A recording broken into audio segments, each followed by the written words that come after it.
15,000 ಶಿಕ್ಷಕರ ಹುದ್ದೆಗಳು ಕರ್ನಾಟಕದಲ್ಲಿ ಕಾಲ್ ಫಾರ್ ಮಾಡಿದ್ದಾರೆ. ಹೌದು, ನೀವು ಕೇಳಿದ್ ಸರಿ. ಈ ಬಾರಿ ಕರ್ನಾಟಕ ಸರ್ಕಾರ ಕಲ್ಯಾಣ ಕರ್ನಾಟಕ, ನಾನ್ ಕಲ್ಯಾಣ ಕರ್ನಾಟಕದಲ್ಲಿ ಒಟ್ಟು 15,000 ಪೋಸ್ಟ್ಗಳನ್ನು ಕರೆದಿದ್ದಾರೆ. Graduate primary teachers, high school teachers, PE teachers, ಹೊಸದಾಗಿ ಕಂಪ್ಯೂಟರ್ ಟೀಚರ್ಸು, ಈ ರೀತಿ ಕರೆದಿದ್ದಾರೆ. ಲಾಸ್ಟ್ ಡೇಟ್ ಸೆಪ್ಟೆಂಬರ್ 9ನೇ ತಾರೀಕು ಇದೆ. ನೀವು ಒಂದು ವೇಳೆ ಟೀಚರ್ ಆಸ್ಪಿರೆಂಟ್ ಆಗಿದ್ರೆ ಈ ವಿಡಿಯೋನ ಕಂಪ್ಲೀಟ್ ನೋಡಿ. ನಾನು ಇದರಲ್ಲಿ ಲಾಸ್ಟ್ ಡೇಟ್ಗಳು, ಕ್ಯಾಟಗರಿ, ಫೀಸು, ಸಿಲೆಬಸ್ಸು ಎಲ್ಲ ಪೇಪರ್ 1, 2 ಇವುಗಳ ಬಗ್ಗೆ ಡೀಟೇಲ್ ಆಗಿ ಮಾತಾಡ್ತೀನಿ. ಇದುವರೆಗೂ ನೀವು ನಮ್ಮ ಚಾನಲನ್ನು ಸಬ್ಸ್ಕ್ರೈಬ್ ಮಾಡಿರಲಿಲ್ಲ ಅಂದರೆ ಈಗ ಸಬ್ಸ್ಕ್ರೈಬ್ ಮಾಡ್ಕೊಳ್ಳಿ. ಎಲ್ಲ ಕಾಂಪಿಟೇಟಿವ್ ಎಕ್ಸಾಮ್ಗಳಿಗೆ ಬೇಕಾಗಿರುವಂತಹ ಬೇಸಿಕ್ ಇಂಗ್ಲೀಷ್ ಮತ್ತು ಸ್ಪೆಷಲಿ ಸಬ್ಜೆಕ್ಟ್ ಓರಿಯೆಂಟೆಡ್ ಇಂಗ್ಲೀಷ್ ಕೂಡ ನಮ್ಮ ಚಾನಲ್ನಲ್ಲಿ ಪ್ರಸಾರವಾಗುತ್ತೆ. ಅದಕ್ಕೆ ಸಂಬಂಧಪಟ್ಟ ಎಲ್ಲ ನುವಾನ್ಸಸ್ಗಳನ್ನು ಕೂಡ ಕಲಿಸಲಾಗುತ್ತೆ. ಹಾಗಾದರೆ ಮುಂದುವರಿಯೋಣ ಬನ್ನಿ. ಇದೇ ನೋಡಿ ಕರ್ನಾಟಕ ರಾಜ್ಯ ಪತ್ರ. ಡೇಟನ್ನು ಗಮನಿಸಿ. ಆಗಸ್ಟ್ 10ನೇ ತಾರೀಕು 2026ಕ್ಕೆ ಪ್ರಕಟಣೆಗೊಂಡಿದೆ. ಪ್ರಕಟಣೆಗೊಂಡ 45 ದಿವಸಗಳ ಒಳಗಾಗಿ ಪರೀಕ್ಷೆ ಕೂಡ ಪ್ರಕಟಣೆ ಆಗಿದೆ. ಡೇಟ್ ಕೂಡ ನಿಮ್ಮ ಮುಂದೆ ಇದೆ, ಅದನ್ನು ಚರ್ಚೆ ಮಾಡೋಣ. ಈ ಪ್ಯಾರಾಗ್ರಾಫನ್ನು ನೀವು ಗಮನಿಸಿದರೆ ಅಂತಿಮ ಕರೆಯೋಲೆ ಅಂತ ನಿಮಗೆ ಗೊತ್ತಾಗುತ್ತೆ. ಯಾವುದೇ ಅಬ್ಜೆಕ್ಷನ್ ಇಲ್ಲದ ಪ್ರಯುಕ್ತ ಸರ್ಕಾರ ಈ ಅಧಿಸೂಚನೆಯನ್ನು ಅಂತಿಮಗೊಳಿಸಿದೆ. ಹಾಗಾದರೆ ಯಾವ ಯಾವ ಪೋಸ್ಟ್ಗಳಿದ್ದಾವೆ ಅಂತ ನೀವು ಗಮನ ಹರಿಸೋದಾದರೆ 15,000 ಪೋಸ್ಟ್ಗಳಲ್ಲಿ GPST ಪೋಸ್ಟ್ಗಳೇ ಹೈಯೆಸ್ಟ್ ಪೋಸ್ಟ್ಗಳು. ಈ ಕ್ಯಾಟಗರಿಯಲ್ಲಿ ಹೈಯೆಸ್ಟ್ ಪೋಸ್ಟ್ಗಳು GPST ಪೋಸ್ಟ್ಗಳು 8,500 ಪೋಸ್ಟ್ಗಳು. ಎಲ್ಲ ಪೋಸ್ಟ್ಗಳನ್ನು ಸರ್ಕಾರ ಕಲ್ಯಾಣ ಕರ್ನಾಟಕ ಮತ್ತು ನಾನ್ ಕಲ್ಯಾಣ ಕರ್ನಾಟಕ ಅಂತ ಡಿವೈಡ್ ಮಾಡ್ತಾ ಹೋಗಿದೆ. ಕಲ್ಯಾಣ ಕರ್ನಾಟಕಕ್ಕೆ 3,228 ಪೋಸ್ಟ್ಗಳು ಸಿಕ್ಕಿವೆ. 5,272 ಪೋಸ್ಟ್ಗಳು ನಾನ್ ಕಲ್ಯಾಣ ಕರ್ನಾಟಕಕ್ಕೆ ಹೋಗಿದ್ದಾವೆ. ಅದೇ ರೀತಿ ಹೈಸ್ಕೂಲ್ ಟೀಚರ್ಗಳಿಗೆ 2,214 ಪೋಸ್ಟ್ಗಳು ಕಲ್ಯಾಣ ಕರ್ನಾಟಕಕ್ಕೆ ಜಿಲ್ಲೆಗಳಿಗೆ ಹೋದರೆ 2,286 ಪೋಸ್ಟ್ಗಳು ನಾನ್ ಕಲ್ಯಾಣ ಕರ್ನಾಟಕಕ್ಕೆ ಹೋಗಿದ್ದಾವೆ. ಆದರೆ ಅತ್ಯಂತ ನೆಗ್ಲೆಕ್ಟ್ ಆದ ಸೆಕ್ಷನ್ ಅಂದರೆ PST ಟೀಚರ್ಸು. ಈಗ ಆಲ್ರೆಡಿ ಅವರು ಸಮಸ್ಯೆಗಳಲ್ಲಿ ಇದ್ದಾರೆ. ಅವರ ಸಂಖ್ಯೆ ಒಟ್ಟು 900 ಸಂಖ್ಯೆಯಲ್ಲಿ ಅಪಾಯಿಂಟ್ಮೆಂಟ್ ಮಾಡಿಕೊಂಡ್ರೆ 800 ಸಂಖ್ಯೆಯ ಶಿಕ್ಷಕರು ಕಲ್ಯಾಣ ಕರ್ನಾಟಕಕ್ಕೆ ಅಪಾಯಿಂಟ್ ಆದರೆ ಉಳಿದ ಜಿಲ್ಲೆಗಳಿಗೆ ಕೇವಲ 100 ಪೋಸ್ಟ್ಗಳನ್ನು ಲಭ್ಯ ಮಾಡಿಕೊಟ್ಟಿದ್ದಾರೆ. ಈ ಅಧಿಸೂಚನೆಯಲ್ಲಿ ವಿಶೇಷವಾಗಿ ಕಂಪ್ಯೂಟರ್ ಶಿಕ್ಷಕರುಗಳನ್ನು ನೇಮಕ ಮಾಡಲು ಹೊರಟಿದ್ದಾರೆ. ಒಟ್ಟು 500 ಶಿಕ್ಷಕರು. ಅವರು 1ರಿಂದ 8ನೇ ತರಗತಿಗೆ ಪಾಠ ಮಾಡ್ತಾ ಇದ್ದಾರೆ. ಕಲ್ಯಾಣ ಕರ್ನಾಟಕಕ್ಕೆ 300 ಮತ್ತು ನಾನ್ ಕಲ್ಯಾಣ ಕರ್ನಾಟಕಕ್ಕೆ 200 ಶಿಕ್ಷಕರು ಲಭ್ಯ ಆಗ್ತಾರೆ. ಬಹುಶಃ ಇವರೆಲ್ಲ AI ರಿಲೇಟೆಡ್ ಪಾಠವನ್ನು ಮಾಡ್ತಾರೆ ಅಂತ ಭಾವಿಸ್ತಾ ಇದ್ದೇನೆ.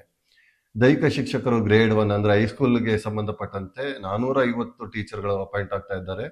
ಕಲ್ಯಾಣ ಕರ್ನಾಟಕದಲ್ಲಿ 319 ಜನ, ಅದೇ ರೀತಿ ನಾನ್ ಕಲ್ಯಾಣ ಕರ್ನಾಟಕದಲ್ಲಿ 131 ಜನ ಅಪಾಯಿಂಟ್ ಆಗ್ತಾರೆ. ಪ್ರೈಮರಿಗೆ ಸಂಬಂಧಪಟ್ಟಂತೆ ಅಂದರೆ 1ರಿಂದ 5ನೇ ತರಗತಿಗೆ ಗ್ರೇಡ್ 2 PE ಟೀಚರ್ಗಳು ಕಲ್ಯಾಣ ಕರ್ನಾಟಕಕ್ಕೆ 106, ನಾನ್ ಕಲ್ಯಾಣ ಕರ್ನಾಟಕಕ್ಕೆ 44 ಪೋಸ್ಟ್ಗಳು ಅಪಾಯಿಂಟ್ ಆಗ್ತವೆ. ಇದು 15,000 ಸೀಟ್ಗಳ ಡೀಟೇಲ್ಡ್ ಹಂಚಿಕೆಯ ಒಂದು ವಿಸ್ತಾರವಾದ ಮಾಹಿತಿ. ಹಾಗಾದರೆ ಡೇಟ್ಗಳು ಹೇಗೆಪ್ಪ ಅಂದರೆ ನಾನು ವಿಶೇಷವಾಗಿ ಇಂಗ್ಲಿಷ್ ಸಬ್ಜೆಕ್ಟಿಗೆ ಫೋಕಸ್ ಮಾಡಿ ಹೇಳ್ತಾ ಇದ್ದೇನೆ. ಎಲ್ಲ ಸಬ್ಜೆಕ್ಟ್ಗಳಿಗೆ 18ನೇ ತಾರೀಕು ಅಪ್ಲಿಕೇಶನ್ ಶುರುವಾಗುತ್ತೆ. 18ನೇ ತಾರೀಕು ಆಗಸ್ಟ್ನಿಂದ 7ನೇ ತಾರೀಕು ಸೆಪ್ಟೆಂಬರ್ ಲಾಸ್ಟ್ ಡೇಟ್ ಆಗಿರುತ್ತೆ. ಅವತ್ತು ನೀವು ಮಧ್ಯರಾತ್ರಿವರೆಗೂ ಕೂಡ ಅಪ್ಲಿಕೇಶನ್ ಸಲ್ಲಿಸಬಹುದು. ಹಾಗಂತ ಅಲ್ಲಿವರೆಗೂ ಕಾಯ್ತಾ ಕೂರಬೇಡಿ, ಸರ್ವರ್ ಬ್ಯುಸಿ ಆದರೆ ಸಮಸ್ಯೆ ಆಗ್ಬಿಡುತ್ತೆ.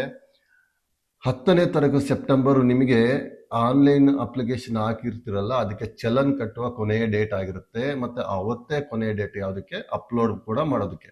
ಈ ಎಲ್ಲ ಪ್ರೋಸೆಸ್ಸು ಆನ್ಲೈನ್ ಪ್ರೋಸೆಸ್ ಆಗಿರೋದ್ರಿಂದ ನೀವು ಫಿಸಿಕಲಿ ಯಾವುದೇ ಅಪ್ಲಿಕೇಶನ್ನು ಎಲ್ಲಿಗೂ ಭರ್ತಿ ಮಾಡೋದು, ಕಳಿಸ್ಕೊಡೋ ಅವಶ್ಯಕತೆ ಇರೋದಿಲ್ಲ. ಪರೀಕ್ಷಾ ಹಂತಗಳು ಕಲ್ಯಾಣ ಕರ್ನಾಟಕ ಮತ್ತು ನಾನ್ ಕಲ್ಯಾಣ ಕರ್ನಾಟಕಕ್ಕೆ ಕಂಟಿನ್ಯೂಸ್ ಆಗಿ ನಡೀತಾ ಹೋಗ್ತವೆ. ವಿಶೇಷವಾಗಿ ನಾನ್ ಕಲ್ಯಾಣ ಕರ್ನಾಟಕಕ್ಕೆ 12ನೇ ತಾರೀಕು ಅಕ್ಟೋಬರ್ ಅಂದರೆ ರಜಾ ದಿನಗಳಲ್ಲಿ ಪ್ರಥಮ ಪತ್ರಿಕೆ ನಡೆಯುತ್ತೆ, ಜನರಲ್ ಪೇಪರು. 2ನೇ ಪೇಪರ್ ಅಂದರೆ ಇಂಗ್ಲಿಷು ಮತ್ತು ಇತೇತರ ಕನ್ನಡ ಭಾಷೆ ಪೇಪರ್ಗಳು 13ನೇ ತಾರೀಕು ಅಕ್ಟೋಬರ್ 2026ಕ್ಕೆ ನಡೆದೋಗುತ್ತೆ. ಅಥವಾ ಕಲ್ಯಾಣ ಕರ್ನಾಟಕ ಕ್ಷೇತ್ರದಲ್ಲಿ 21, 22ನೇ ತಾರೀಕು ಇವೆರಡು ಪೇಪರ್ಗಳು, ಜನರಲ್ ಪೇಪರ್ ಫಸ್ಟು ಮತ್ತು ಸಬ್ಜೆಕ್ಟ್ ಪೇಪರ್ 2ನೇ ಪೇಪರ್ ನಡೆದೋಗುತ್ತೆ. ಗಮನಿಸಿ, ಈ ಪ್ರಕಟಣೆ ಶುರುವಾದ ನಂತರ ನಿಮಗೆ ಕೇವಲ 45 ದಿನಗಳ ಟೈಮ್ ಸಿಕ್ಕಿದೆ. ಈ 45 ದಿನಗಳೇ ಅಂತ ಗಾಬರಿ ಆಗೋದು ಬೇಡ. ಸಿಸ್ಟಮೆಟಿಕ್ ಆಗಿ ಪ್ಲಾನ್ ಮಾಡಿಕೊಂಡ್ರೆ, ಆಕ್ಷನ್ ಪ್ಲಾನ್ ಇಟ್ಕೊಂಡ್ರೆ, ನೀವು ಈ 45 ದಿನ ನಿಮಗೆ ಬೇಕಾದಷ್ಟು ಆಗುತ್ತೆ. 1.5 ತಿಂಗಳು ನೆನ್ಪಿಟ್ಕೊಳ್ಳಿ. ಹಾಗಾದ್ರೆ ಯಾವ ವಯಸ್ಸಿನವರಿಗೆ ಎಷ್ಟು ಪರ್ಸೆಂಟೇಜ್ ಇದೆ ಅಥವಾ ಏನು ಅರ್ಹತೆ ಅಂತ ನೋಡ್ತಾ ಹೋದ್ರೆ, ಸಾಮಾನ್ಯ ವರ್ಗ GM ಜನರಲ್ ಮೆರಿಟ್ ಅವರಿಗೆ ಅವರು ಅಪ್ಲಿಕೇಶನ್ ಹಾಕಬೇಕಾದಂತಹ ಪದವಿಯಲ್ಲಿ 50% ಇರಬೇಕು. ಇದು ವಿಶೇಷವಾಗಿ ಹೈಸ್ಕೂಲ್ ಸೆಕ್ಷನ್ಗೆ ಅಪ್ಲೈ ಆಗ್ತಾ ಇದೆ, ಎಲ್ಲವೂ ಹೇಳ್ತಾ ಇರೋದು. ಮತ್ತೆ ಗರಿಷ್ಠ ವಯೋಮಿತಿ 40 ವರ್ಷಗಳಿರುತ್ತೆ. ಪ್ರವರ್ಗ 2A 2B 3A 3B ಇವರುಗಳಿಗೆ ಪದವಿಯಲ್ಲಿ 45% minimum ಇರಬೇಕು. ಮತ್ತೆ ಗರಿಷ್ಠ ವಯೋಮಿತಿ 43 ವರ್ಷ ಇರುತ್ತೆ, ಅದು 44 ವರ್ಷಕ್ಕೆ ಬರೋದಿಲ್ಲ. SC ST ಪ್ರವರ್ಗ 1 ಹಾಗೂ ವಿಕಲಚೇತನರಿಗೂ ಕೂಡ ಒಂದೇ ಗ್ರೂಪ್ನಲ್ಲಿ ಸೇರಿಸಿದ್ದಾರೆ. ಅವರಿಗೆ ಪದವಿಯಲ್ಲಿ 45% ಮಿನಿಮಮ್ ಇರಬೇಕು ಮತ್ತು ಮ್ಯಾಕ್ಸಿಮಮ್ ಏಜ್ ರೆಸ್ಟ್ರಿಕ್ಷನ್ 45 ಇಯರ್ಸ್ ಇದೆ, ಇದೇ ಹೈಯೆಸ್ಟ್. ಸೊ ಇಲ್ಲಿ ಒಂದು ವಿಶೇಷವಾದ ಗಮನಿಸಬೇಕಾದ ಅಂಶ ಏನಪ್ಪಾ ಅಂತಂದ್ರೆ, ನೀವು ಆಲ್ರೆಡಿ ಟೀಚರ್ ಆಗಿದ್ರೆ ನೀವು ಅದೇ ವೃಂದಕ್ಕೆ ಮತ್ತೊಮ್ಮೆ ಅಪ್ಲಿಕೇಶನ್ ಹಾಕೋದಕ್ಕೆ ಬರೋದಿಲ್ಲ. ಉದಾಹರಣೆಗೆ ನೀವು PST ಟೀಚರ್ ಆಗಿದ್ರೆ ಅಥವಾ GPST ಟೀಚರ್ ಆಗಿದ್ರೆ ನೀವು ಅದೇ ಪೋಸ್ಟ್ ಅಲ್ಲಿ ಮತ್ತೊಮ್ಮೆ ಅಪ್ಲಿಕೇಶನ್ ಹಾಕಕ್ ಬರೋದಿಲ್ಲ. ನೀವು ಹೈಸ್ಕೂಲ್ ಹಾಕೋಬೇಕು ಅಥವಾ ಡೌನ್ ಗ್ರೇಡ್ ಆಗಿ PST ಹಾಕೋಬೇಕು, ಈ ತರ ಹಾಕೋಬಹುದು.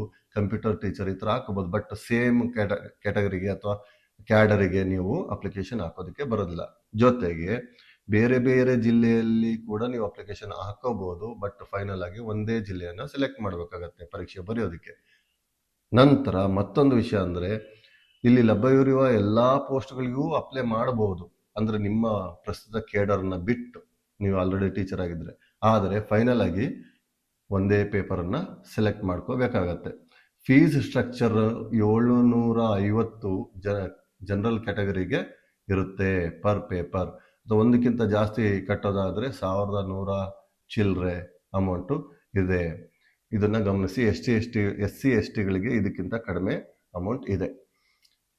ಹಾಗಾದ್ರೆ ಮೆರಿಟ್ ಯಾವ ರೀತಿ ಕ್ಯಾಲ್ಕುಲೇಟ್ ಮಾಡ್ತಾರೆ ಪರೀಕ್ಷೆ ಬರೆದ ಮೇಲೆ ನೀವು ಅಂತ ನೋಡೋದಾದ್ರೆ, ನೀವು ಹೈಸ್ಕೂಲ್ ಟೀಚರ್ಗೆ ಅಂತ ನಾನು ಲೆಕ್ಕ ತಗೊಳ್ತಾ ಇದ್ದೀನಿ. ಹೈಸ್ಕೂಲ್ ಟೀಚರ್ ಅನ್ನೋದಾದ್ರೆ 85% ನೀವು CET ಯಲ್ಲೇ ತಗೊಳ್ತೀರಿ. CET ನೀವೇನು ಬರೀತಿರಲ್ಲ, ಅದರಲ್ಲಿ 85% ಮಾರ್ಕ್ಸ್ ಪರ್ಸೆಂಟನ್ನು ತಗೊಳ್ತಾರೆ. ನೀವು 100 ಮಾರ್ಕ್ಸ್ಗೆ 100 ತಗೊಂಡ್ರೆ 85 ಅದರಿಂದ ಬರುತ್ತೆ. 13 ಮಾರ್ಕ್ಸ್ಗಳು 13% ಪದವಿ ನೀವು ಮಾಡಿರುವಂತಹ ರಿಲೇಟೆಡ್ ಪದವಿಯಿಂದ 13%, 2% ನಿಮ್ಮ B.Ed ನಿಂದ ಪಡ್ಕೊಳ್ತಾರೆ. ಸೊ ಹಾಗಾಗಿ ನೀವು ವಿಶೇಷವಾಗಿ ಗಮನಿಸಬೇಕಾಗಿರೋದು, ಈ ಪದವಿ ಮತ್ತು B.Ed ನ ಮಾರ್ಕ್ಸ್ಗಳು ನಿಮ್ಗೆ ಅಷ್ಟು ಇಂಪಾರ್ಟೆಂಟ್ ಅಲ್ವೇ ಅಲ್ಲ. ಎಲ್ಲರಿಗೂ ಕೂಡ ಆಲ್ಮೋಸ್ಟ್ ಸೇಮ್ ಮಾರ್ಕ್ಸ್ ಸಿಕ್ಕಿರುತ್ತೆ. But your CET matters most. If you have done CET well, then you have succeeded in your attempt ಅಂತ ಅನ್ಕೋಬಹುದು. ಇಲ್ಲಿ ಅದೇ ರೀತಿ PST ಟೀಚರ್ಗಳಿಗೆ ಮತ್ತು GPST ಟೀಚರ್ಗಳಿಗೆ ಸುಮಾರು 70% ಅವರ ನಿರ್ದಿಷ್ಟ ಸಬ್ಜೆಕ್ಟ್ನಲ್ಲಿ ಮತ್ತು CET-ನಲ್ಲಿ, ಇದು CET-ಗೆ ಸಂಬಂಧಪಟ್ಟಂತ ಪರ್ಸೆಂಟೇಜ್ ಅವರು ತಗೊಳೋದು. 20% ಅವರ ಸಬ್ಜೆಕ್ಟ್ನಲ್ಲಿ ಮತ್ತು 2% D.Ed ಅಥವಾ B.Edಗಳಲ್ಲಿ ತಗೊಳ್ತಾ ಹೋಗ್ತಾರೆ ಅವರಿಗೆ. ಓಕೆ, ಇದಿಷ್ಟು ನಿಮ್ಮ ಮೆರಿಟ್ ಯಾವ ರೀತಿ ಕ್ಯಾಲ್ಕುಲೇಟ್ ಆಗತ್ತೆ ಅನ್ನೋದ್ರ ಬಗ್ಗೆ. ಹಾಗಾದ್ರೆ ಪ್ರಶ್ನೆ ಪತ್ರಿಕೆಗಳು ಬಗ್ಗೆ ನೋಡ್ತಾ ಹೋಗೋದಾದ್ರೆ, ನಿಮಗೆ ಈಗಾಗಲೇ ತಿಳಿದಿರೋ ಹಾಗೆ ನಿಮಗೆ 2 ಪೇಪರ್ಸ್ ಇರುತ್ತೆ. ಒಂದು ಜನರಲ್ ಪೇಪರು, ಇನ್ನೊಂದು subject related paper. General paper ಅಂದ ತಕ್ಷಣ ಅದು 100 ಮಾರ್ಕ್ಸಿಗೆ ಇರುತ್ತೆ. ಎಲ್ಲವೂ ಮಲ್ಟಿಪಲ್ ಚಾಯ್ಸ್ ಕ್ವಶನ್ಗಳೇ ಇರ್ತವೆ. ಎಲ್ಲೂ ಕೂಡ ಡಿಸ್ಕ್ರಿಪ್ಟಿವ್ ಕ್ವಶನ್ ಇರೋದಿಲ್ಲ. ಅಂದ್ರೆ ಬರವಣಿಗೆ ಎಲ್ಲೂ ಇರೋದಿಲ್ಲ. ನೀವು ಬರೀ ಸರ್ಕಲ್ ಮಾಡೋದಷ್ಟೇ ಕೆಲಸ ಇರುತ್ತೆ, ಬಬಲ್ಗೆ ಸರ್ಕಲ್ ಮಾಡೋದಷ್ಟೇ ಕೆಲಸ ಇರುತ್ತೆ. ಟೋಟಲ್ 100 ಮಾರ್ಕ್ಸ್ಗೆ 100 ಕ್ವಶನ್ಸ್ ಇದಾವೆ. ಅದರಲ್ಲಿ 10 marks general Kannada, 10 marks general English, 15 marks ಮೌಲ್ಯ ಮತ್ತು ಆರೋಗ್ಯ. ಆನ್ಸರ್ ಪೇಪರ್ OMR ಯಾವ ರೀತಿ ಇರುತ್ತಂದ್ರೆ ನೋಡಿ, 5ನೇ ಬಬ್ಬಲ್ಲು ಈ ಬಾರಿಯ ವಿಶೇಷ.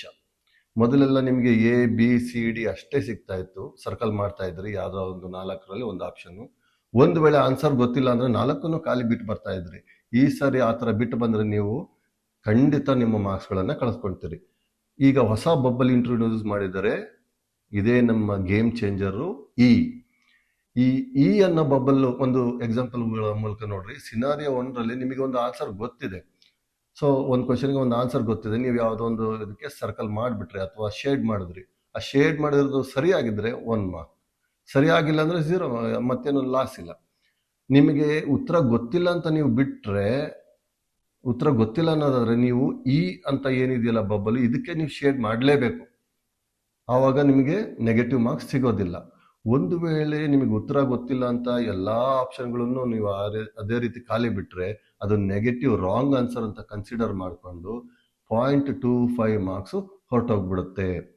ಹೌದಾ? ನಿಮ್ದು ರಾಂಗ್ ಆದ್ರೂ ಹೊರಟೋಗುತ್ತೆ, ನೀವು ಖಾಲಿ ಬಿಟ್ಟರು ಕೂಡ 0.25 ಮಾರ್ಕ್ಸ್ ಹೊರಟೋಗುತ್ತೆ. ಹಾಗಾದ್ರೆ ಸ್ಟ್ರಾಟಜಿ ಏನಪ್ಪಾ? ಬೆಸ್ಟ್ ಸ್ಟ್ರಾಟಜಿ ಅಂದ್ರೆ, ಕೊನೆ 5 ನಿಮಿಷಗಳು ನಿಮ್ಮ ಹತ್ರ ಏನಿದಾವಲ್ಲ, ಆ ಕೊನೆ 5 ನಿಮಿಷಗಳಲ್ಲಿ ಯಾವುದಾದ್ರೂ ಪ್ರಶ್ನೆಗೆ ನಾವು ಉತ್ತರಿಸದೆ ಹಾಗೆ ಬಿಟ್ಟು ಬಂದಿದ್ದೀನ ಅಂತ ನೋಡ್ಕೋಬೇಕು.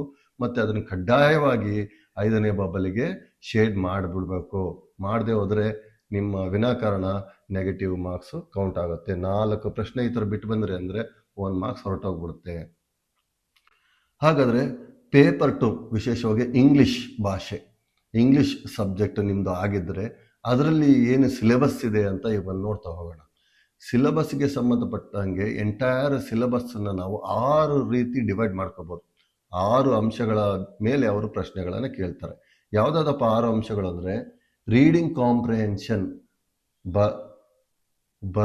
ಓದುವುದು ಮತ್ತು ಅರ್ಥೈಸಿಕೊಳ್ಳುವುದು, ವೊಕ್ಯಾಬ್ಯುಲರಿ ಅಂಡ್ ಲ್ಯಾಂಗ್ವೇಜ್ ಯೂಸ್, ಡೀಟೇಲ್ಗೆ ಆಮೇಲೆ ನೋಡೋಣ, grammar and syntax, writing ability, literature, forms and works ಬಗ್ಗೆ, ಮತ್ತು pedagogy and ELT, English language teaching. ಇಷ್ಟು 6 ಟಾಪಿಕ್ಗಳನ್ನ ಒಳಗೊಂಡಿದ್ದಾವೆ ಪ್ರಶ್ನೆಗಳು.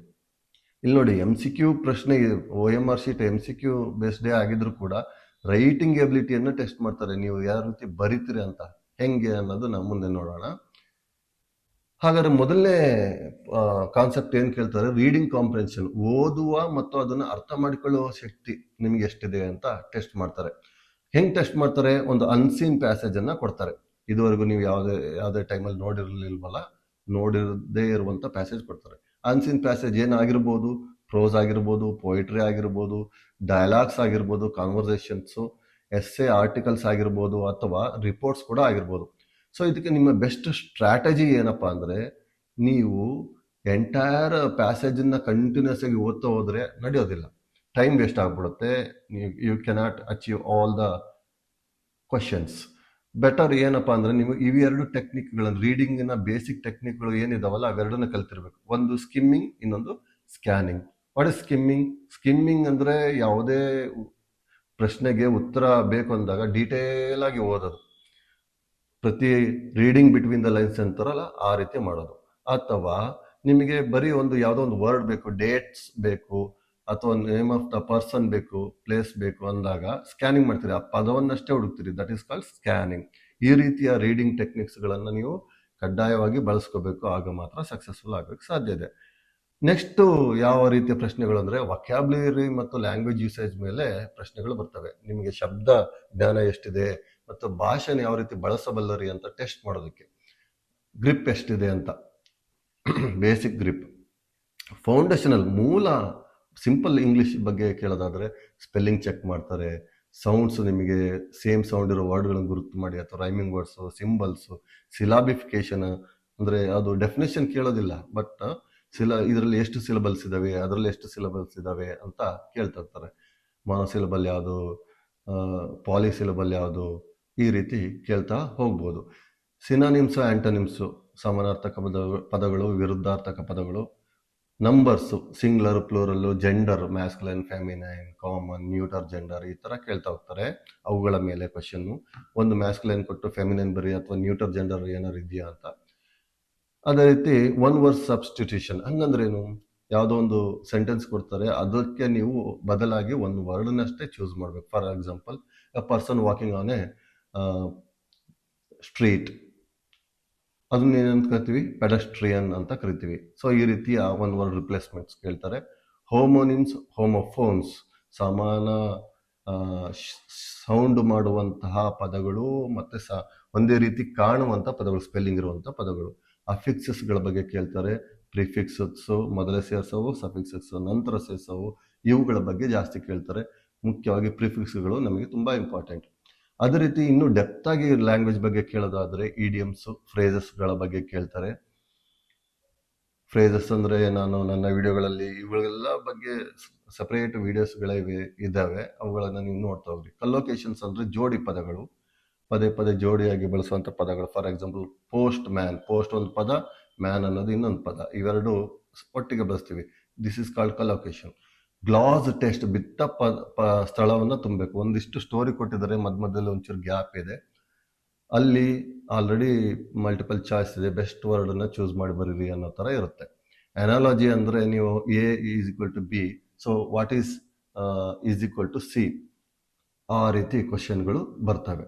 ರಿಜಿಸ್ಟರ್ ಅಂದ್ರೆ ಪ್ರತಿಯೊಂದು ಹುದ್ದೆಗೂ ಪ್ರತಿಯೊಂದು ಹಂತದಲ್ಲೂ ಕೂಡ ಒಂದೊಂದು ಕ್ಷೇತ್ರಕ್ಕೆ ಒಂದೊಂದು ಪದಗಳು ವಿಶೇಷವಾಗಿರ್ತವೆ.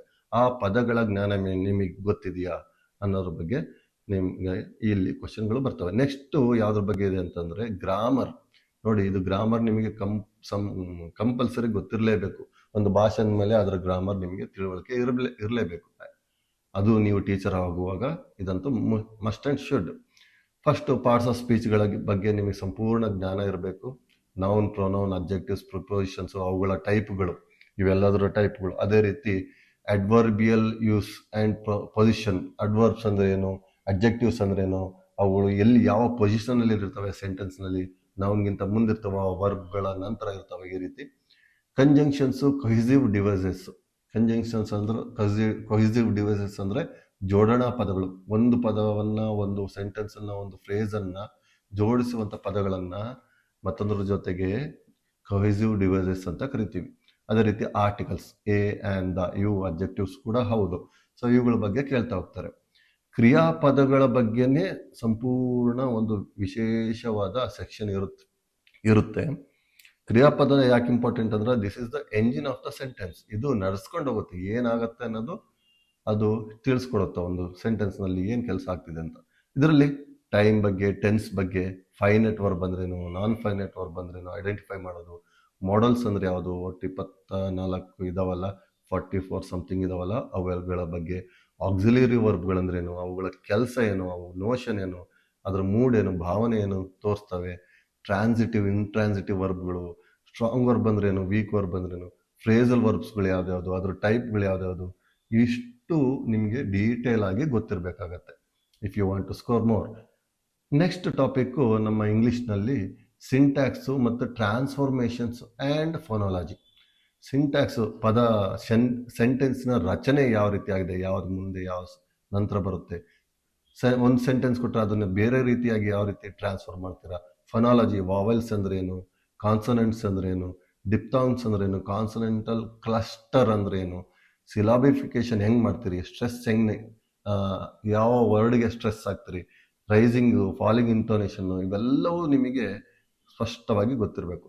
ಸೊ ಇಲ್ಲಿ ವಾಕ್ಯ ರಚನೆ ಅಂದ ತಕ್ಷಣ ಟೈಪ್ಸ್ ಆಫ್ ಸೆಂಟೆನ್ಸಸ್ ಯಾವುದು, ಟೈಪ್ ಆಫ್ ಕ್ಲಾಸಸ್ ಯಾವುದು, ಫ್ರೇಸಸ್ ಯಾವುದು, simple sentence, compound complex, compound complex, conquered ಅಂದ್ರೆ ಸಬ್ಜೆಕ್ಟ್ಗೂ ವರ್ಬ್ಗೂ ಇರುವ ಲಿಂಕ್ ಏನು, ಅದ್ರ ರೂಲ್ಸ್ ಏನು ಹೇಳ್ತಾ ಇದೆ. ನಮಗೆ ಒಂದು ಸೆಂಟೆನ್ಸ್ ಕೊಟ್ಬಿಟ್ಟು ಅದರಲ್ಲಿ ಎರರ್ ಕಂಡಿಡಿ ಅಂದಾಗ ನಿಮಗೆ ಈ ರೂಲ್ ಕಂಪಲ್ಸರಿ ಗೊತ್ತಿರಲೇಬೇಕಲ್ವಾ, ಇಲ್ಲದೆ ಹೋದ್ರೆ you cannot answer. Next question tags ಮತ್ತೆ ಕ್ವಶನ್ ಫ್ರೇಮ್ ಮಾಡೋದು ಯಾವುದು, ಕ್ವಶನ್ ಟ್ಯಾಗ್ಗಳಲ್ಲಿ ಬರುವ ರೂಲ್ಸ್ಗಳು ಯಾವುದು, ಯಾವುದಕ್ಕೆ ಯಾವ ರೀತಿ, ಇವೆಲ್ಲ ಗೊತ್ತಿರಬೇಕು.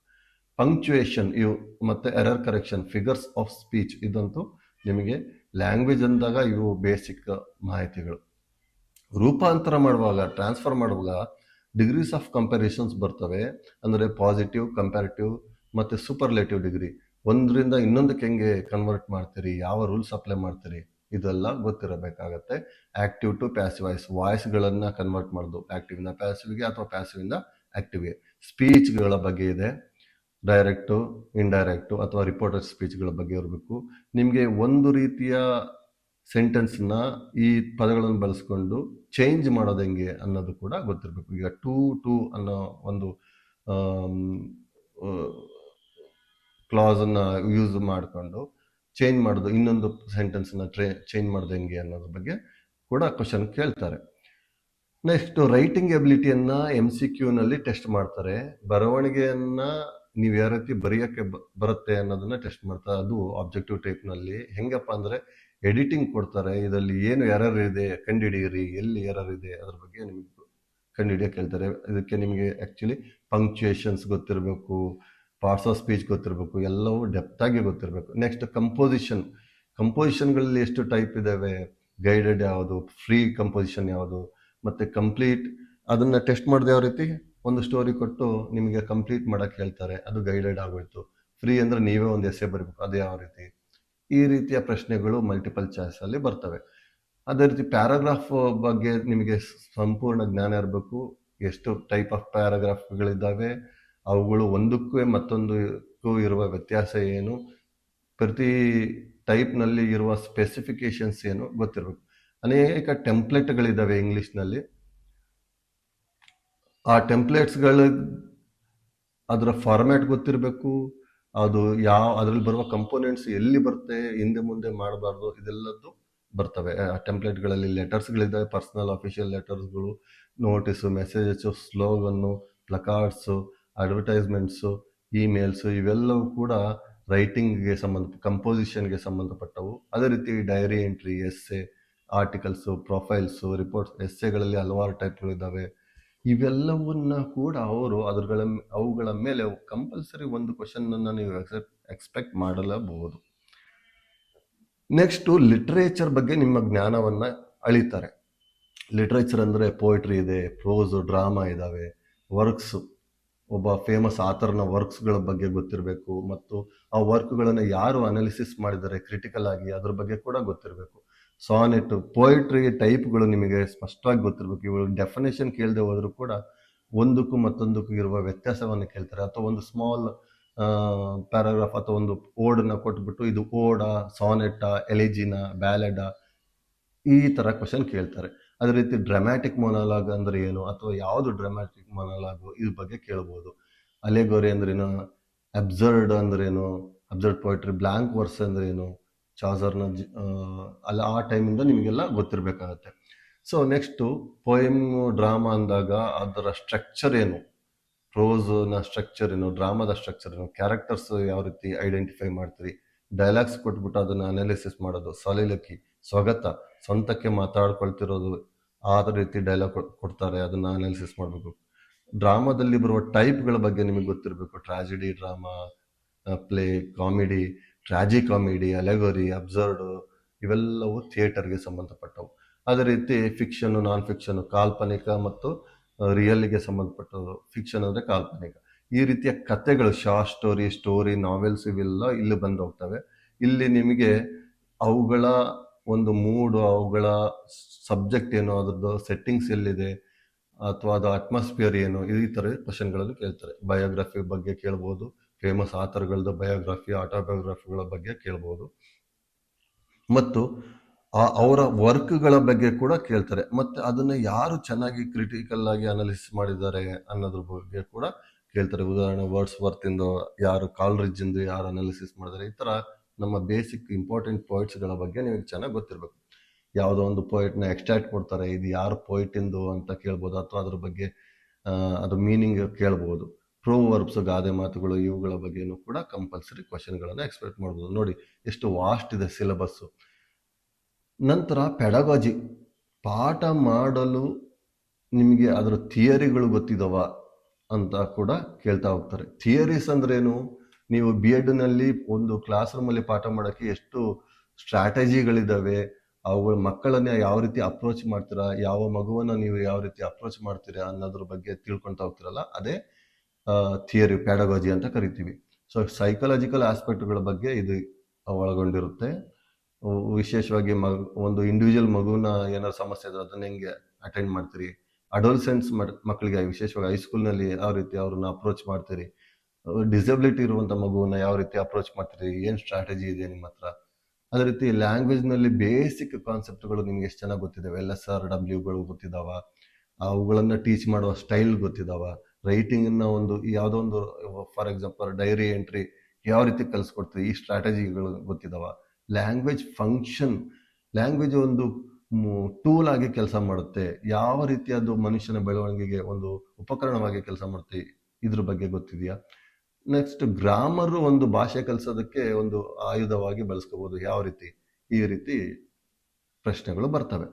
ಜೊತೆಗೆ ಭಾಷೆ ಅಂದ ತಕ್ಷಣ ಭಾಷೆ ಯಾವ ರೀತಿ ಬೆಳೆದು ಬಂತು, ಯಾವ ಯಾವ ಹಂತಗಳಲ್ಲಿ ಯಾವ ಯಾವ ಬದಲಾವಣೆಗಳನ್ನು ಕಂಡುಕೊಳ್ತು, ಇದ್ರ ಬಗ್ಗೆ ನಿಮಗೆ ಚೆನ್ನಾಗಿ ಗೊತ್ತಿರಬೇಕು. ಚಾಸರ್ನ ಟೈಮಿಂದ ಹಿಡಿದು ಆಧುನಿಕ ಮಾಡರ್ನ್ ಇಂಗ್ಲಿಷ್ನವರೆಗೂ ಏನೇನು ಬದಲಾವಣೆ ಆದವು. ಚಾಸರ್ನ ಟೈಮಲ್ಲಿ ಕೆಲವು ಪದಗಳಿಗೆ ಸ್ಪೆಲ್ಲಿಂಗೇ ಪಕ್ಕಾ ಇರಲಿಲ್ಲ, ಯಾರು ಏನು ಬೇಕಾದ್ರೂ ಬರಿಬೋದು. ಉದಾಹರಣೆಗೆ ಶೇಕ್ಸ್ಪಿಯರ್ ತನ್ನ ಸ್ಪೆಲ್ಲಿಂಗನ್ನೇ ಎಷ್ಟೋ ವಿಚಿತ್ರವಾಗಿ ಒಂದೊಂದು ಸಾರಿ ಸೈನ್ ಮಾಡಿದಾಗ ಒಂದೊಂದು ಸ್ಪೆಲ್ಲಿಂಗ್ ಬರ್ತಾ ಇದ್ರು. ಸೊ ಅಲ್ಲಿಂದ ಈಗ ಒಂದು ಸ್ಮಾಲ್ ಎರರ್ ಆದರೂ ಕೂಡ ಮೀನಿಂಗೇ ಚೇಂಜ್ ಆಗುವಂಥ ಕಾಲಘಟ್ಟಕ್ಕೆ ಬಂದಿದ್ದೀವಿ. ಭಾಷೆ ಯಾವ ರೀತಿ ಬೆಳೆದು ಬಂತು ಇದ್ರ ಬಗ್ಗೆ ನಿಮಗೆ ಚೆನ್ನಾಗಿ ಗೊತ್ತಿರಬೇಕು. ಪ್ರಿನ್ಸಿಪಲ್ಸ್ ಆಫ್ ಲ್ಯಾಂಗ್ವೇಜ್ ಟೀಚಿಂಗ್, ಭಾಷೆಯನ್ನು ಕಲಿಸ್ಬೇಕಾದ್ರೆ ಏನೇನು ಮೂಲ ವಸ್ತುಗಳ ಬಗ್ಗೆ ನಿಮಗೆ ಗೊತ್ತಿರಬೇಕು. ಇದಿಷ್ಟು ಪ್ರಶ್ನೆಗಳನ್ನು ಬರ್ತವೆ. ಕೊನೆಯದಾಗಿ pedagogy, classroom mechanics, class ರೂಮಲ್ಲಿ ಇವನ್ನ ಯಾವ ರೀತಿ ಬಳಸ್ಕೊಳ್ತೀರಿ, ಏನೇನು ಅಪ್ರೋಚ್ಗಳಿದ್ದಾವೆ. ಸೊ ಇವಂತೂ ಬಿ ಎಡಲ್ಲಿ ಕಂಪಲ್ಸರಿ ಓದಿದಂಥ ವಿಷಯಗಳಾಗಿದ್ದಾವೆ. ಕ್ಲಾಸ್ ರೂಮ್ ಡೈನಾಮಿಕ್ಸ್ ಅಂದರೆ ನೀವು ಯಾವ ರೀತಿ ಕ್ಲಾಸ್ ರೂಮನ್ನು ಎಂಗೇಜ್ ಮಾಡ್ತೀರಿ, ಮಲ್ಟಿ ಲಿಂಗ್ವಲ್ ಕ್ಲಾಸ್ ಇದ್ರೆ ಹೆಂಗೆ ಎಂಗೇಜ್ ಮಾಡ್ತೀವಿ, ಇನ್ಕ್ಲೂಸಿವ್ ಕ್ಲಾಸ್ ಅಂದರೆ ಏನು, ಯಾವ ಕ್ಲಾಸನ್ನು ಇನ್ಕ್ಲೂಸಿವ್ ಕ್ಲಾಸ್ ಅಂತ ಕರಿತೀವಿ, ಅದನ್ನು ಹೆಂಗೆ ಮಾಡ್ತೀರಿ, ಇವ್ಯಾಲ್ಯೂಯೇಷನ್ ಪ್ರೋಸೆಸ್ಗಳು ಯಾವುದು, ಸ್ಟೆಪ್ಸ್ಗಳು ಯಾವುದು, ರೆಮಿಡಿಯಲ್ ಟೀಚಿಂಗ್ ಅಂದ್ರೇನು, ಈ ಥರ. ನೆಕ್ಸ್ಟ್ ಸಂಪನ್ಮೂಲಗಳು, ಯಾವ ಯಾವ ಟೀಚಿಂಗ್ ಏಡ್ಸ್ಗಳನ್ನು, ಟೀಚಿಂಗ್ ಲರ್ನಿಂಗ್ ಮೆಟೀರಿಯಲ್ಸ್ಗಳನ್ನು ಬಳಸ್ಕೊಳ್ತೀರಿ. ELT ಇಂಗ್ಲಿಷ್ ಲ್ಯಾಂಗ್ವೇಜ್ ಟೀಚಿಂಗ್ನಲ್ಲಿ ಏನೇನು ಟೆಕ್ನಾಲಜಿಯ ರೋಲ್ ಏನಿದೆ ಇದ್ರ ಬಗ್ಗೆ ಬಳಸ್ತಾರೆ. ಅದು ಈಗಿನ ಕಾಲದಲ್ಲಿ AI ಅಂತ ನಾವು ಪದೇ ಪದೇ ಕೇಳ್ತಾ ಇದೀವಿ. ಇದ್ರ ಬಗ್ಗೆ ನೀವು ಒಂದು ಕಂಪಲ್ಸರಿಯಾಗಿ 1 or 2 ಕ್ವಶನ್ಸ್ ಎಕ್ಸ್ಪೆಕ್ಟ್ ಮಾಡಬಹುದಾಗಿದೆ. ಸೊ ಇಂಥ ಟೈಮಲ್ಲಿ ಟೆಕ್ಸ್ಟ್ ಬುಕ್ಗಳ ಮಹತ್ವ ಏನು, ಇವೆಲ್ಲ ನುವಾನ್ಸಸ್ಗಳ ಬಗ್ಗೆ ನಿಮಗೆ ಡೀಟೇಲ್ ಆಗಿ ಗೊತ್ತಿರಬೇಕು. ಹಾಗಾದರೆ ನಿಮ್ಮ ಪ್ರಶ್ನೆ ಪತ್ರಿಕೆಯ ಮೂಲ ವಿನ್ಯಾಸ ಏನಪ್ಪ ಅಂದರೆ, ನಿಮಗೆ ವಿಷಯ ಜ್ಞಾನ ಎಷ್ಟಿದೆ ಅಂತ ತಿಳ್ಕೊಳ್ಳೋದ್ರ ಜೊತೆಗೆ ಅದನ್ನು ಟೆಕ್ನಿಕಲ್ ಆಗಿ ನೀವು ಎಷ್ಟು ಪಕ್ಕಾ ಇದ್ದೀರಿ ಮತ್ತು ಆ ಗೊತ್ತಿರುವ ನಾಲೆಜನ್ನು ನೀವು ಎಷ್ಟು ಚೆನ್ನಾಗಿ ಕಲಿಸ್ಕೊಡ್ತೀರಿ, ಈ ಮೂರನ್ನ ಟೆಸ್ಟ್ ಮಾಡೋಕ್ಕೆ ನಿಮಗೆ ಈ ಪೇಪರ್ ಇರೋದು. ಸೊ ನಿಮ್ಮ ಜ್ಞಾನ ಎಷ್ಟು ಡೀಪ್ ಆಗಿದೆ ಅನ್ನೋದಕ್ಕಿಂತ ಈ ಮೂರು ವಲಯಗಳನ್ನು ಮಿಕ್ಸ್ ಮಾಡಿ ನೀವು ಮಲ್ಟಿ ಲಿಂಗ್ವಲ್ ಕ್ಲಾಸ್ ರೂಮ್ಗಳನ್ನು ಯಾವ ರೀತಿ ಫೇಸ್ ಮಾಡ್ತೀರಿ ಅಂತ ಟೆಸ್ಟ್ ಮಾಡೋದಕ್ಕೆ ಈ ಕ್ವಶನ್ ಪೇಪರು ಇರುತ್ತೆ. ಸೊ ಹಾಗಾದರೆ 45 ದಿವಸ ಇದೆಯಲ್ಲ ಸರ್, ಇಷ್ಟು ಸಿಲೆಬಸ್ನ ಹೆಂಗೆ ಓದೋದು ನಾವು ಅಂತ ನಿಮಗೆ ತಲೆ ಕೆಟ್ಟೋಗಿರುತ್ತೆ ಈಗಾಗಲೇ ಸಿಲೆಬಸ್ ನೋಡಿದ ತಕ್ಷಣ. ಈ 6 ಪಿಲ್ಲರ್ಗಳನ್ನು ನೀವು ಸಪ್ರೇಟ್ ಆಗಿ ಟ್ಯಾಕಲ್ ಮಾಡಿದ್ರೆ ನಿಮ್ಮ ಟಾರ್ಗೆಟ್ಟು ಈಸಿಯಾಗಿ ಅಚೀವ್ ಆಗುತ್ತೆ. 15,000 ಪೋಸ್ಟ್ಗಳಲ್ಲಿ ಕಂಪಲ್ಸರಿ ಒಂದು ಪೋಸ್ಟ್ ನಿಮ್ದು ಆಗೇ ಆಗಿರುತ್ತೆ. ನೀವು ಯಾವತ್ತೂ ಸಿಗಬಹುದು ಅನ್ನೋ ಪ್ರಶ್ನೆ ಏನು ಇಟ್ಕೊಂಡು ಬರಬಾರ್ದು. ಬಹುದು ಅನ್ನೋ ಮಾತಿಂದ ಯಾವತ್ತೂ ಎಕ್ಸಾಮನ್ನು ಫೇಸ್ ಮಾಡಬಾರ್ದು. ಸಿಕ್ಕೇ ಸಿಗತ್ತೆ, ನಂದೇ ಒಂದು ಪೋಸ್ಟ್ ನಂದೇ ಅನ್ನೋ ಒಂದು ಆತ್ಮವಿಶ್ವಾಸ ಇಟ್ಕೊಂಡು ಬರೆದ್ರೆ ಮಾತ್ರ, ಮತ್ತು ಆ ರೀತಿ ಪ್ರಿಪ್ರೇಷನ್ ಮಾಡಿದ್ರೆ ಮಾತ್ರ ನಿಮಗೆ ಎಕ್ಸಾಮ್ ಕ್ರ್ಯಾಕ್ ಮಾಡ್ತಾರೆ. ಬಿಟ್ಟರೆ ಸಿಗಬಹುದು ನೋಡೋಣ, ಒಂದು ಅಟೆಂಪ್ಟ್ ಮಾಡ್ತೀನಿ, ಈ ಧೋರಣೆ ಇಟ್ಕೊಂಡ್ರೆ ಯು ಕೆನಾಟ್ ಸಕ್ಸೀಡ್. ನೋಡಿ, ಇಲ್ಲೊಂದು ಸ್ಮಾಲ್ ಸ್ಟ್ರಾಟಜಿ ಹಾಕ್ಕೊಟ್ಟಿದ್ದೀನಿ, ನಿಮಗೆ ಇದು ಉಪಯೋಗ ಆಗ್ಬೋದು. 1 ರಿಂದ 15 ದಿವಸ ಅಂದರೆ ಇವತ್ತಿಂದ 15 ದಿವಸಗಳು ಬೇಸಿಕ್ಕನ್ನು ಕಲಿತಾ ಹೋಗ್ತೀನಿ. ಅದನ್ನೇ ನೆಕ್ಸ್ಟ್ ಮತ್ತೆ 15 ದಿನಗಳು ಲಿಟ್ರೇಚರ್ ಬಗ್ಗೆ ಓದ್ಕೊಳ್ತೀನಿ, ಫಾರ್ಮ್ಯಾಟ್ಗಳ ಬಗ್ಗೆ ಓದ್ತೀನಿ, ಪೆಡಗಾಜಿಗಳ ಬಗ್ಗೆ ಓದ್ತೀನಿ, ಅನ್ಸೀನ್ ಪ್ಯಾಸೇಜ್ಗಳನ್ನು ಸಾಲ್ವ್ ಮಾಡ್ತಾ ಹೋಗ್ತೀನಿ ಡೈಲಿ ಒಂದೊಂದು. ಕೊನೆಯ 15 ದಿವಸಗಳಲ್ಲಿ ಮಾಕ್ ಟೆಸ್ಟ್ಗಳಲ್ಲಿ ಭಾಗವಹಿಸ್ತೀನಿ. OMR ಶೀಟ್ಗಳ ಬಗ್ಗೆ ಸಂಪೂರ್ಣ ಜ್ಞಾನವನ್ನು ಹೊಳ್ತೀನಿ. ಈ 5ನೇ ಬಬಲ್ ಬಗ್ಗೆ ಆಗಲೇ ಮಾತಾಡಿದ್ವಿ. ಟೈಮ್ ಮ್ಯಾನೇಜ್ಮೆಂಟ್ ನಾನು ಮಾಡ್ತೀನಿ. ಅಂದರೆ ನೀವು ಒಂದು ಕ್ಲಾಕನ್ನು ಇಟ್ಕೊಂಡು ಕ್ವಶನ್ ಪೇಪರ್ ಸಾಲ್ವ್ ಮಾಡೋಕ್ಕೆ ಶುರು ಮಾಡಿಬಿಡ್ಬೇಕು ಕೊನೆಯ 15 ದಿವಸದಲ್ಲಿ. ಅಲ್ಲಿ ಕೊನೆಗೆ ನಾವು ರಿವಿಷನ್ಗೆ ಟೈಮ್ ಕಡಿಮೆ ಇದೆ, ನೀವು ಆ್ಯಕ್ಚುಲಿ ಪ್ರಾಕ್ಟೀಸ್ಗೆ ಹೋಗ್ಬಿಡ್ಬೇಕು. ಸೊ ಇದಿಷ್ಟು ನಮ್ಮ ಆ್ಯಕ್ಷನ್ ಪ್ಲ್ಯಾನಲ್ಲಿದೆ, ಇದು ಸಿಲೆಬಸ್ ಕೂಡ ಆಗಿದೆ. ಇದಿಷ್ಟನ್ನು ನಾನು ಎಲ್ಲೋ ಒಂದು ಕಾಲ್ಪನಿಕವಾಗಿ ಹೇಳಲಿಲ್ಲ, ನಾನು ಶಿಕ್ಷಣ ಇಲಾಖೆ ಹೊರಡಿಸಿದ ರಾಜ್ಯ ಪತ್ರದ ಸಿಲೆಬಸ್ಸನ್ನು ನೋಡಿಬಿಟ್ಟು ನಿಮಗೆ ಹೇಳಿದ್ದೇನೆ, ಮತ್ತು ಪಠ್ಯಕ್ರಮದ ಆಧಾರದ ಮೇಲೆ ಸಿಲೆಬಸ್ಸನ್ನು ನಾನು ಗಮನಿಸಿದ್ದೇನೆ.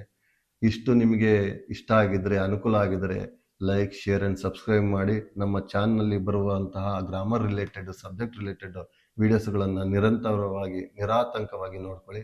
ಈ ಸಿದ್ಧತೆ ನಿಖರವಾಗಿರಲಿ, ಯಶಸ್ಸು ನಿಮ್ಮದಾಗಲಿ ಅಂತ ಹೇಳ್ತಾ ಎಲ್ಲರಿಗೂ ಧನ್ಯವಾದನ ತಿಳಿಸ್ತಾ ಮುಂದಿನ ವಿಡಿಯೋಗಳಿಗಾಗಿ ಕಾಯಿರಿ ಅಂತ ಹೇಳ್ತಾ ಥ್ಯಾಂಕ್ ಯು ಎಲ್ಲರಿಗೂ.